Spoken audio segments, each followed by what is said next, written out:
Hello दोस्तों, आज हम आपको बताएंगे अपने कॉलेज के बारे में कि हमारे कॉलेज का हॉस्टल का इंफ्रास्ट्रक्चर कैसा है, कि वहाँ पे रूम कैसे हैं, वहाँ का एनवायरनमेंट कैसा है, वहाँ के वार्डन कैसे हैं, हमारे मेस का खाने का क्या सिनेरियो तो बताते हैं। तो हॉस्टल में आपको जो रूम है वो रूम तो भाई वो रूम तो भाई बहुत अच्छा है। हॉस्टल का रूम बहुत सही है और आपको जो वहाँ का एनवायरनमेंट मिलेगा। आपको पहली बात हॉस्टल में एक चीज का बेनिफिट होता है कि कई लोग कई कई जिले से आते हैं, तो वहाँ पे आपको दूसरों से इंटरेक्ट करने का, वहाँ के एनवायरनमेंट समझने, लोग समझने के लिए इजी होता है। तो पहला रीजन ये रहेगा कि हॉस्टल को ज्वाइन करने का। दूसरा रीजन ये रहेगा कि पहली बार जब आप घर से बाहर निकलते हैं तो आपको आपको हॉस्टल में इसलिए रहना चाहिए क्योंकि हॉस्टल में आप पढ़ सकते हैं, काफी समय दे सकते हैं आप फर्स्ट ईयर में। और दूसरी बात यह है कि हॉस्टल में जो वार्डन रहते हैं वो हमेशा आपकी देख रेख में बिजी रहते हैं, वो समय से अपना काम करते हैं। और जो हॉस्टल का मेस है, हॉस्टल के मेस में स्टार्टिंग में तो खाना सही मिल जाएगा आपको, बस बीच में जब लड़के ज्यादा हो जाते हैं तो थोड़ा बहुत खराब मिलता है। बाकी हॉस्टल में मेस का खाना भी ठीक ठाक मिलता है। मतलब पूरा मिला जुला के हॉस्टल अपना ठीक ही है।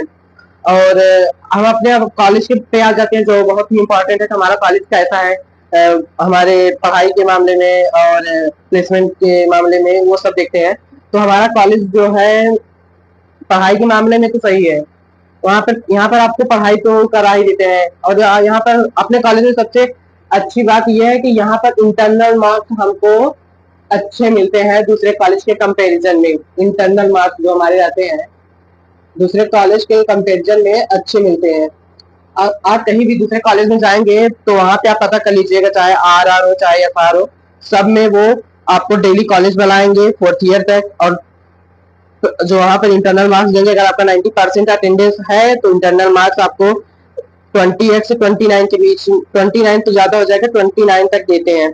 जबकि अपने कॉलेज में ये है कि आपसे बस खाली वो 75% मांगते हैं अटेंडेंस, आप 75 बस खाली परसेंट अटेंडेंस दे दीजिए।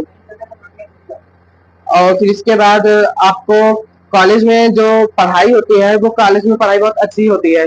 आपको फर्स्ट ईयर में टीचर बहुत अच्छे मिलेंगे, सब हर डिपार्टमेंट के एचओडी भी पढ़ाते हैं। और सेकेंड ईयर में भी अच्छे खासे टीचर मिल जाते हैं पढ़ाने के लिए। लेकिन अब वो कुछ साल से मतलब टीचर अदल बदल मतलब आते रहते हैं जाते रहते हैं, तो इसलिए इसमें पढ़ाई डिस्टर्ब हो जाती है। तो आप फर्स्ट ईयर में आपका जब बेस बन जाता है ना, तो सेकेंड ईयर में आप खुद से पढ़ने लगते हैं। और सेकेंड दूसरी चीज सबसे बड़ी जो आपको ध्यान देनी है वो आपको अपने स्किल्स पे देनी है। और स्किल्स में सबसे फर्स्ट पे आता है कम्युनिकेशन। आपको कम्युनिकेशन अपनी इतनी स्ट्रांग करनी है ना, तो आपको कम्युनिकेशन इतनी स्ट्रांग करनी है कि कोई आपको हरा नहीं सके इसमें। कम्युनिकेशन प्लेसमेंट में बहुत ही मायने रखता है। अगर आपकी कम्युनिकेशन स्ट्रांग नहीं है तो आप कहीं भी कुछ भी नहीं कर सकते हैं। तो सबसे पहला ये है कि कम्युनिकेशन आपका स्ट्रांग रहना चाहिए। प्लस प्लेसमेंट में आपकी नॉलेज देखी जाती है कि आपके अंदर नॉलेज कितनी है। नॉलेज के साथ आपके स्किल्स को भी जज करते हैं कि आपने क्या क्या सीखा है और आपके कॉलेज में क्या क्या आपको पढ़ाया गया है। और प्लेसमेंट की जहां तक बात है तो यहाँ पे कंपनियां आती हैं, ऐसा नहीं है कि हमारे कॉलेज में कंपनियां नहीं आती। कंपनियां आती हैं, लेकिन जब बच्चों से क्वेश्चन पूछती है तो बच्चे बता नहीं पाते हैं। तो इसमें हम कॉलेज को दोषी नहीं ठहराएंगे।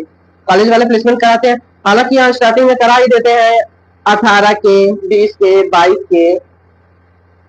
और बाकी तो जो अपने स्किल्स और खुद से लेते हैं, कॉलेज से नहीं, तो अपना तो मान लो 30 और 40 के बीच में ही पर मंथ वो ले लेते हैं, खुद से प्लेस हो जाते हैं। तो पूरा मिला जुला के मेरा कहने का यह मतलब है कि खुद फर्स्ट ईयर में आओ तो जो कॉलेज में पढ़ा जाए पढ़ो, और सेकेंड ईयर से खुद पे ध्यान दो, अपने स्किल्स और कम्युनिकेशन पे, जो दोनों बहुत ही इंपॉर्टेंट है प्लेसमेंट में। बाकी आप सब एक साल बाद खुद ही समझदार हो जाएंगे। धन्यवाद।